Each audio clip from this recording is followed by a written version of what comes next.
Alexa, stop. Zap mga ka-maintenance. So ito yung routine ko guys as a night shift nurse dito sa Amerika. Yun nga guys. So 5:30 nagigising na ako kasi kailangan kong bumihis.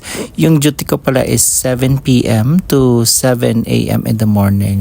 So, kakatapos ko lang manigo, tapos lagay-lagay lang ng moisturizer kasi napaka-dry ng hangin dito guys. So, kailangan mag-moisturize. Yun nga guys, mga 6 p.m. Yan, kain-kain. Mabilis ang kain lang. Tapos, yan, makakape muna ako para medyo alive tayo sa duty mamaya. Pero, minsan guys, umiinom din ako ng coffee pag mga around 12 midnight sa duty ko.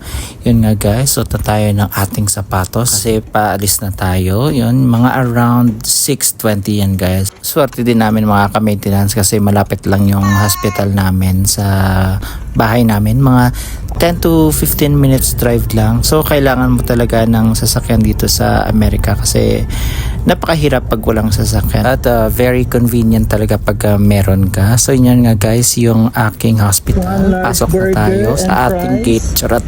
Ginawa pang drive-thru. So, yun lang mga guys. Pasok na ako. Bye-bye!